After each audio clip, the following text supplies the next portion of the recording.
I need healing.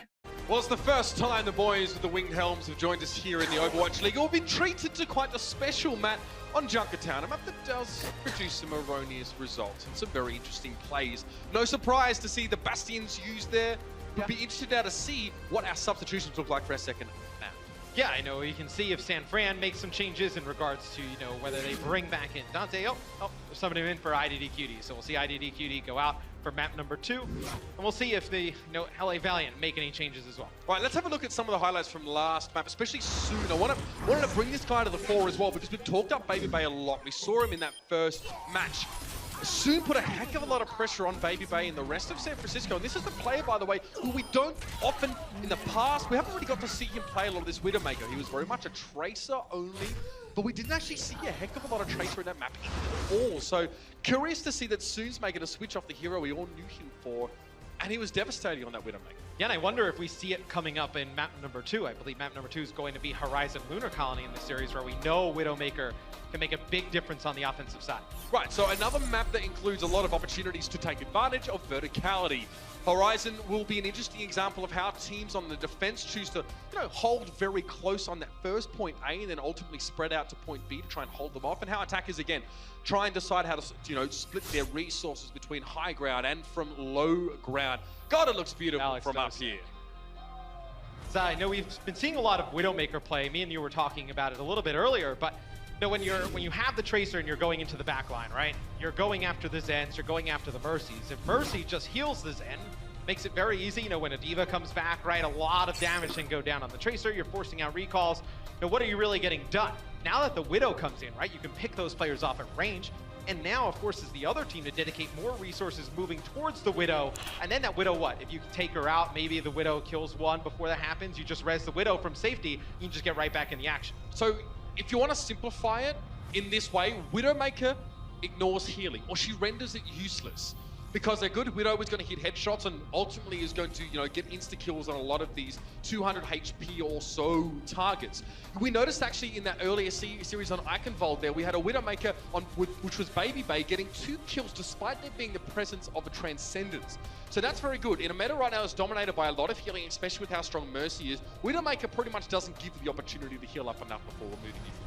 Yeah, Widow also, when Mercy is Valkyrie, in her Valkyrie ult, when she's flying through the sky, it's I don't want to say a pretty easy target for a Widowmaker, but usually we see, a lot of attack visors dedicated towards, getting the Mercy out of the sky, or maybe a Deadeye.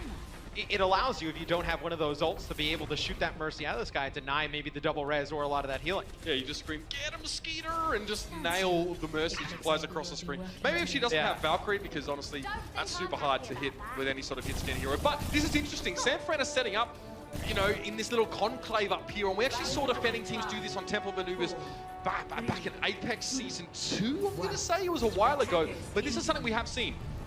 The enemy Widow can't get the counter pick, you are damage boosted as well, and you can get a lot of free damage and maybe early picks to start things off here. LA Valiant, though, coming out on the attack. We saw the Shock do this on offense in their last series, and now we see the Valiant bringing it out. It looks like you're going to have the triple DPS, you're going to have the 76, the Tracer, and now a Junkrat with a solo tank Diva here. So it'll be an interesting setup on offense for the Valiant. Okay, and so there's going to be no attempt for LA to match Widow versus Widow now. The trick is to try and get, from between these gaps without getting taken down. This is the danger zone, right? Envy crosses, now he's on the stairwell, now he's safe, but as he comes down, he's going to be put under pressure. Baby Bay opens up well, Envy just peeks his head up, and Widowmaker does counter Soldier 76 pretty darn hard. There's not a lot you can do about it, except kind of hope that you don't get shot by an enemy Widow who's trained in on you. And the Valiant, with, Diva's nerf, a defense matrix, right? That's the only thing you can do to, eat incoming damage. So the Widow is going to be behind that Orisa shield. She's going to be able to protect the Widowmaker as the Widowmaker just goes to town on the offensive side. And you can see San Fran now trying to wrap a little bit around Los Angeles and pressure them even more. They're not being allowed to take any ground without paying a tithe of health pools and patch lives. At this rate, double pulse bomb for Dante coming in off the bench, and he gets a D-suit. Beautiful stuff. Nevix follows it up there. A couple ultimates were committed into the fight by San Fran, but absolutely worth it. Next fight, they're going to have the Valkyrie, a Transcendence, a Supercharger. Karib uses his Valkyrie during that fight as well for the Valiant, so you don't have that strong Mercy ult. It goes down pretty much as soon as this pulse bomb comes in. It doesn't get blown up by this. We'll see Dante lay the pulse bomb down. And yeah, that's pretty nasty. Kareem does at least get that second resurrect, if I'm not mistaken, but that was about it. But what do you do? I mean, you can res Unko back into the fight, and then after that, I mean, you only have that solo tank, so there's nothing you can do. So I'm saying, Widowmaker and Tracer with a pulse bomb don't care about healing. It doesn't matter. Burst damage is always going to cut through healing over time, like Mercy or Transcendence or anything like that. So San Fran have been making it very, very difficult for Kareem and Unco to actually secure their team's progress across this map. And now, they're not giving them any chance to set up. They've taken the high ground, demanding that Los Angeles try and challenge them for it. And so far, it's been all about the shot. It seemed like the Valiant at the beginning was trying to like just burst that shield down with Silk Thread on the Junkrat, but that's not going to work, right? Because by the time you burst it down, Orisa has another shield ready to go for the Widow. Now it seems like they're going to go like all dive on her, right? So you're going to have Soon on the Tracer, Envy switches off of DPS, he'll go to D.Va, Silk Thread playing the Genji. So now you're going to have to put a lot of pressure up towards that high ground. And when you commit that heavily, you have to make sure you get Baby Bay. Dante now close to get another pulse bomb. It was so devastating the first time. What's happening now is that Los Angeles is trying to draw San Francisco off the high ground and back to the point, with the use of Soon just tickling it, you know, trying to draw attention. But Dante is a sufficient resource to be committed to dealing with that threat. You can see that Soon is actually forced to camp on the health pack. He's getting pressured very hard now. Dante has a pulse bomb though, so he wants to be where the action is to use it in this next fight. So he needs to make a tough decision. Do I try and deal with this Tracer, or do I get in and help my team? It's going to be the Valkyrie used from Dak there, and it's going to be 2 kills from Baby Bay that are huge. She takes out Unko. You have to use the res on Unko. It's going to force Kareem to use the Valkyrie to bring Silk Thread back into the fight. And the Transcendence comes out here from the Valiant. I'm telling you right now, Los Angeles don't have an answer to what the San Francisco Shock are doing. Silk Thread gets switched back to the Genji after switching off of him to Junkrat earlier on because he thought it would work better. Well, it didn't.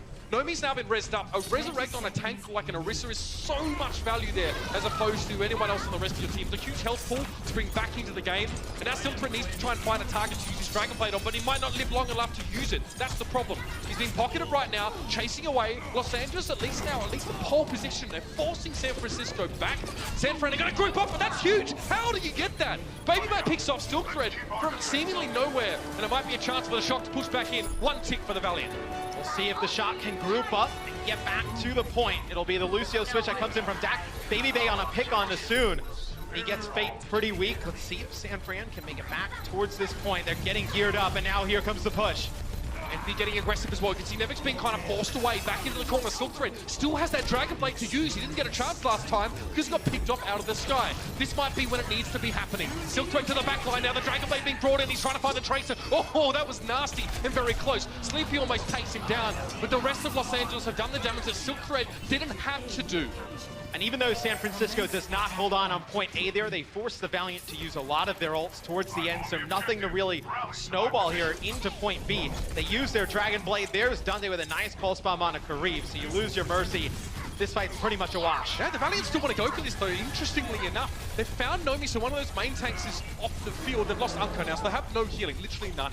That's probably not going to be a situation where they can pressure it onto this one. Fate now is trying to look for Sleepy. Sleepy just can't set up properly. A lot of bursts here on Baby Bay on the Genji. Gets a double dash on Soon and Silk Thread here. It's not going to be enough for Valiant to try and push any further through. The Genji switch was well timed.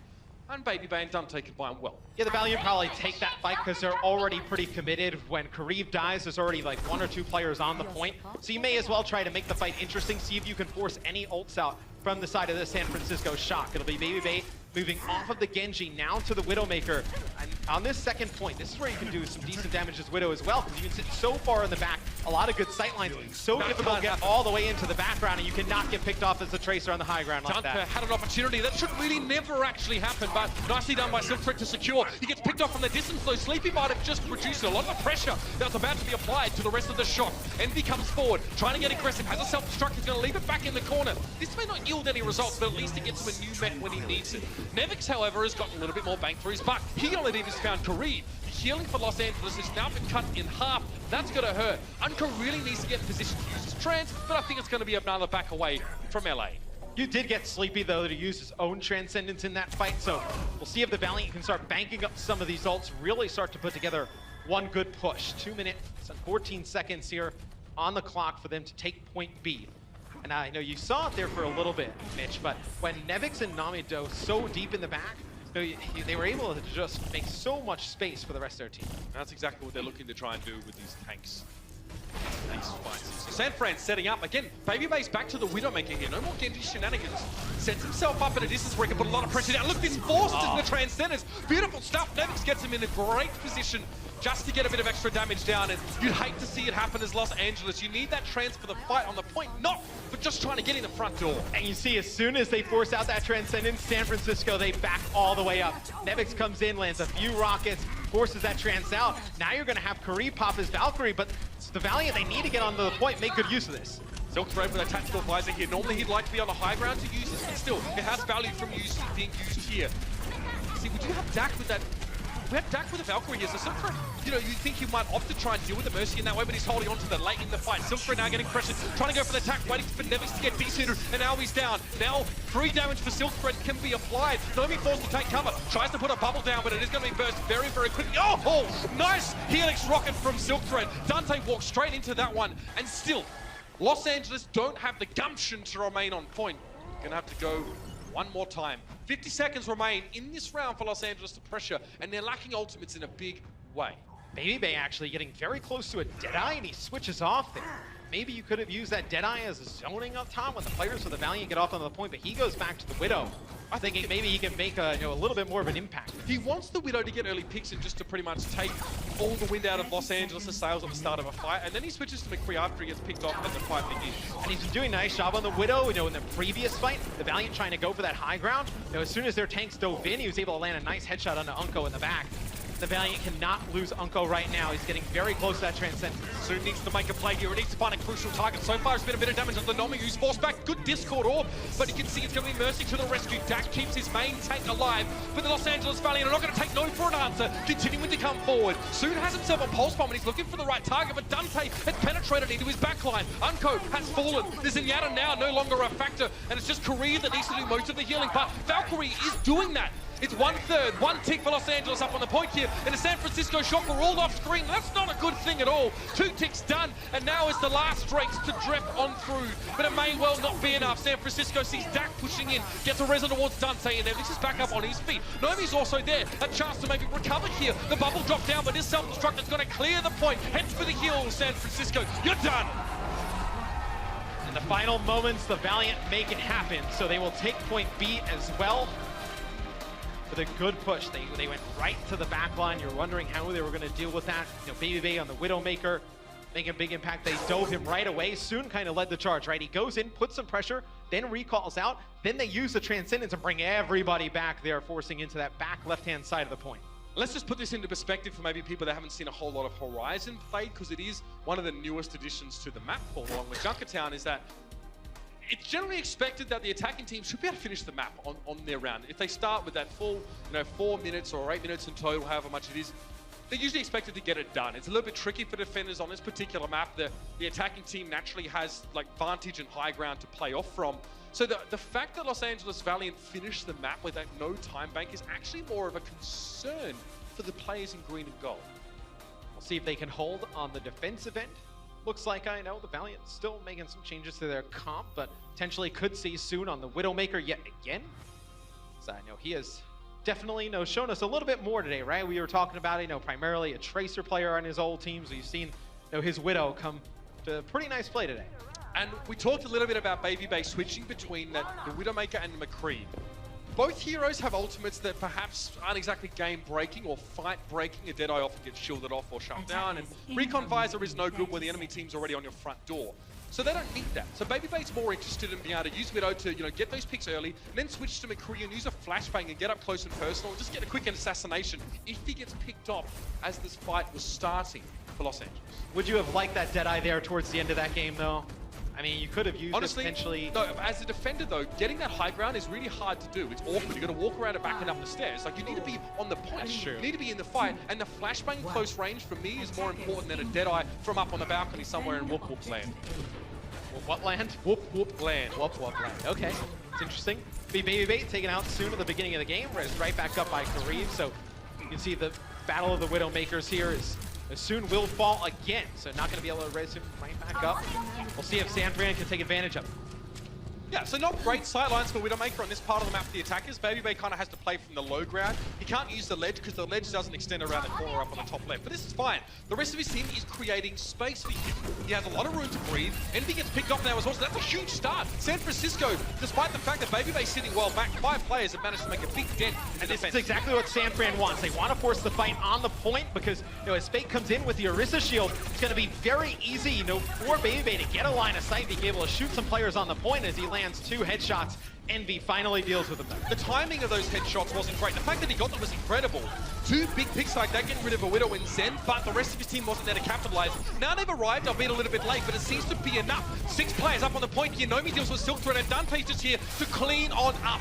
This is what we expected to see from San Fran, and now, as LA, you're sweating. San Fran have a huge amount of time, 6 minutes, 45 seconds to take that second point, and LA still have no time banked. It's going to be a long, cold winter if the Valiant want to actually try and hold this point for the remainder of the game. For me, it's Dante that makes that play happen, right? He puts the pressure on the point. He's able to get soon, forces the members from the Valiant down from the high ground, and that opens up the line of sight for Babybay on the Widowmaker to go to work. Babybay forced to back away when he sees the self-destructing mech come across the face of him. But Dak actually gets caught. He thought he could hide. That's a big pick. Silk Thread down. Again, 76 very susceptible to this Widowmaker. There's already 1 tick on the point. Babybay's just doing so much, distracting here. They need Fate on the point. They don't need him trying to chase down the smug purple lady, but eventually she drops. Fate gets back to the point to help the rest of his team, and soon is boots on the ground. Gets taken low, but he finds Dante there. Tracer v Tracer soon comes out on top, and a lot of the bite is taken away from the bark of the San Francisco shot. You can see how difficult it is, though, to take that Widowmaker player out, and they have that Mercy pocket, and you have the Zen there as well. Fate's like just trying to kill Babybay for what felt like a solid 10-15 seconds. Nevix, though, he's going to get demeched here, trying to exit the fight. They'll leave him in Baby Diva mode, just going to buy themselves some time. Nevix was trying to push his luck there and sort of stay.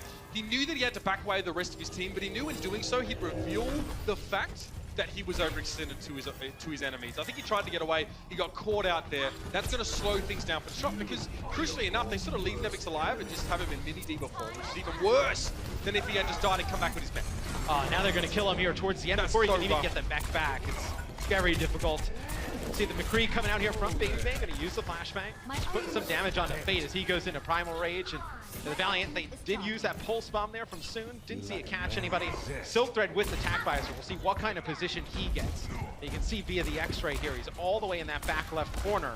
See if he can pick up anybody with it. Silk Thread is under far less pressure now with Babybay playing the McCree than that Widowmaker. McCree can't really get those, insta-kills on 76 across the map, and in general is at a disadvantage in that head-to-head matchup. But Babybay is in a great spot to plug away into these tanks and just get them de-suited, get them removed from the battlefield. Perfect use of that self-destructor, though. That cuts San Fran in half. It zones the DPS and the 2 supports away from having sightlines on the damage map. That's massive. Now Babybay's trying to recover this one a little bit. Dak gets 2 quick reses, so there is a chance for San Fran. See what San Fran decides to do here. They have the Transcendence, they have the Deadeye. They were trying to sit up on top.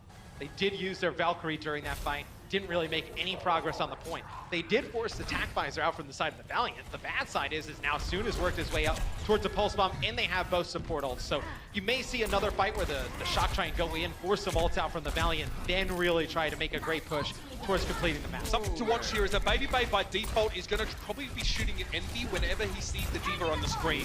He can't get anything done with the Deadeye while that Diva is in play. He's going to go for it now. This is risky. Look, you see Envy's just going to walk in front of him. There's no chance of getting damage done there, so it's a wasted off, but he had to cancel. He picks up Soon anyway. Sometimes you don't need the ultimate. Maybe he just wanted to taunt to bait them in. Babybay finds Kareem now as well, so the Mercy also dropping as well as the Tracer. He gets the extra damage in. Fate falls by the wayside, and San Francisco Shock stand off the point, taunt Los Angeles Valiant, force them to engage the fight, and then turn around and win it. That's beautiful stuff, and that is frightening for the Valiant now. A chance for Shock to bring this one back to 1 apiece because they are the only team with a time bank. They get a chance to capture 1 more checkpoint in this match, and if they do, it's a 1-1 series, Matt. And we saw the Deadeye come through, and Envy did a nice job with the defense matrix. They got nothing with it, but it's the flashbang with the quick headshot onto Soon. Then the Valkyrie comes out from Kareev, and a nice headshot from Babybay ends up putting that one in San Francisco's favor. Now we'll see what they decide to do on offense, as they have 3 minutes and 28 seconds to get 1 tick on point A to win Horizon. It's quite incredible to me that Los Angeles reacted in such a pronounced manner when Babybay used the Deadeye's McCree on the point. they should be saying to each other, guys, we have a diva. She's just going to stand in front of the McCree and prevent this ult from occurring. But what we actually saw instead was both the Diva and the Tracer try to chase Baby Bay down. Baby Bay just cancels his ultimate, flashes the Tracer, gets extra damage, then picks off a Mercy from long range, and you're done. You've just been gutted there, and that's 3 picks against you. It's 6v3, it's over. And at that point, I believe Soon's the only one that falls. So I guess you're using the Valkyrie to bring Soon back into the fight. You expect kind of the floodgates to come in from San Fran, and maybe you get another one off. But some nice shots there from Baby Bay to negate the effects of Kariv's Valkyrie is now be the San Francisco Shock with a good chance of winning Horizon. Yeah, they get to attack again now as well. That's all they need to do is get that 1 checkpoint. In fact, they only need a third of that first checkpoint. So this could be very, very quick. Look how close LA are playing, though. You can see already up behind him is the Winston. Fake, though, gets taken down. This has not worked out. They're getting picked off. They can probably get him back in action by the time the shot gets to this point, but they've already lost 2 players. This is starting to get very dangerous. Kareem stands in the middle of nowhere with his hand extended. He gets picked off. The entirety of the Los Angeles Valiant have literally and figuratively thrown themselves into the dumpster by their own volition. Stop taking a selfie. It is Overwatch to play. Okay.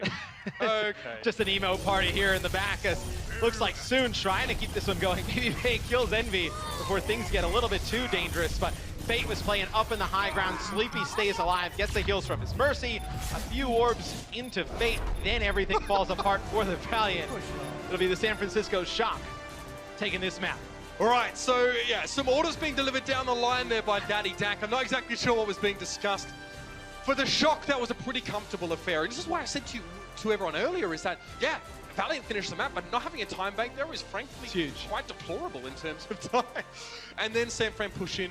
The Valiant go for a gambit, right? They go for an attempt to push their Winston forward to get an early pick off on the support. Theoretically, the Winston jumps away back to the healing of his team. You know, they might not even get a pick, but they could do something. Again, when you're trying to hold that for like 3 minutes, it's super hard. And I guess with how good San Fran's initial attack was, I guess that's the best opportunity they had. They had to play up forward, did the Valiant, but they lose at map number 2. The series tied 1 apiece.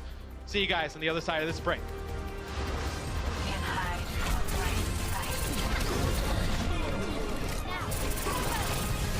Gemeinsam kämpfen wir.